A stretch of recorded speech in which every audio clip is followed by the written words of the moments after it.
The success of the primary sector hinges on having strong, vibrant and sustainable rural communities.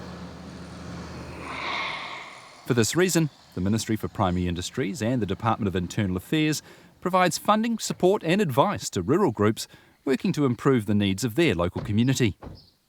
It was post-lockdown and I was looking at the Mental Health Foundation's 5 ways to wellbeing, and listed on there is connect and give. And I thought, that's some things I need to embrace and enhance a bit more in my life. And so I met with some friends down at the cafe and they brought some of their friends along and we had a chat about what we wanted, and we wanted to feel connected to our local community because it's a community that's quite spread out. So we decided we'd set something up to provide those opportunities.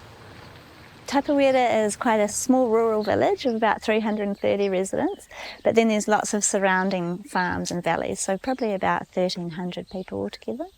We're about 50k from Nelson, 30k from Motueka, so a bit of a drive to get to any of the local services and shops and things. But it's a really neat little community with really strong groups that do lots of cool things in the area.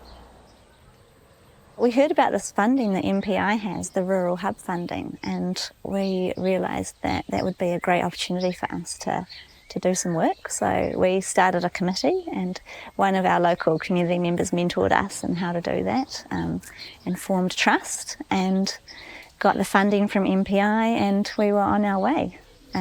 We started with a community survey and that was what informed us going forward.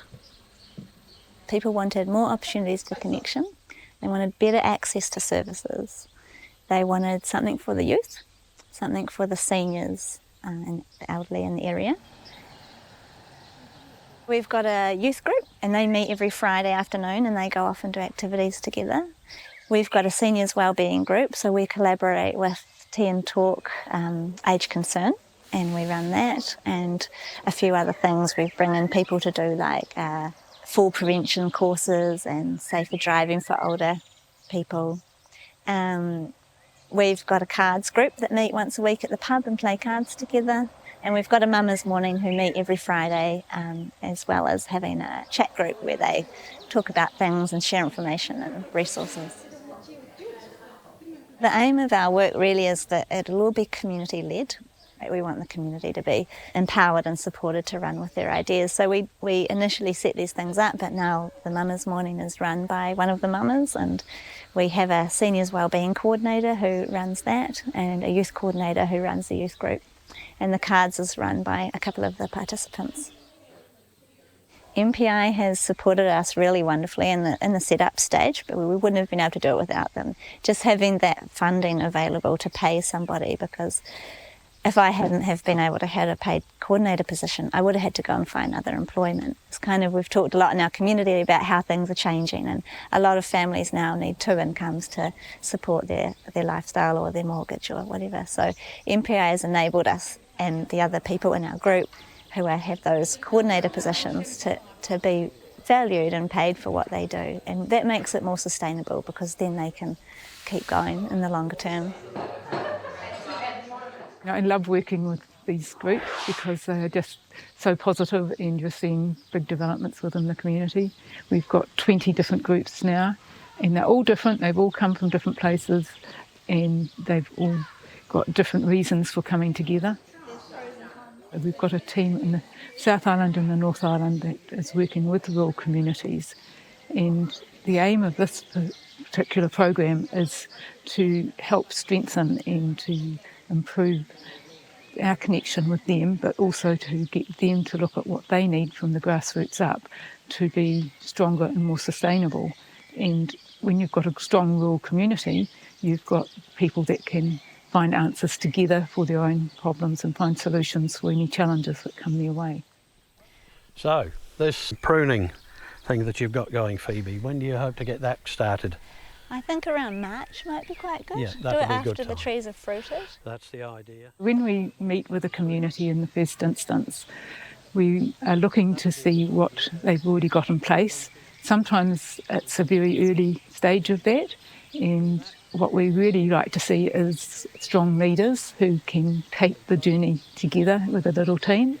We also need them to be registered as a legal entity, so that all the funding side of things is straightforward, and to have a bit of a plan for where they want to head, somewhere that they're looking at what challenges are for their community and what they can do for it and how they can bring people together along that journey. We'll send some flyers out yes, in the letterboxes, that's a good and idea. we'll get registrations. Yep. And put it on the notice board in town. That's the one. Yeah. For us, it's very much an initial starter.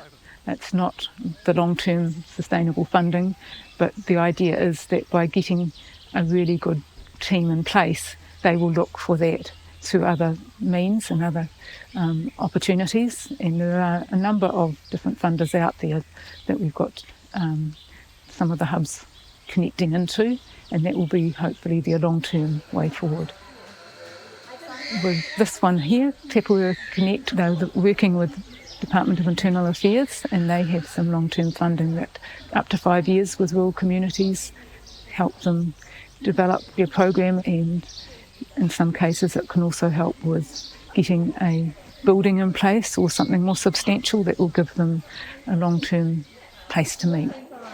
The advice I'd give to others setting up something similar is just go for it. There's so much support out there. Don't be afraid. It's quite daunting when you don't know how to set up a trust and things like that, but it's all quite straightforward, and support from MPI and from other groups in the community and from the Department of Internal Affairs is just amazing, and it's very, very doable, and it's very rewarding.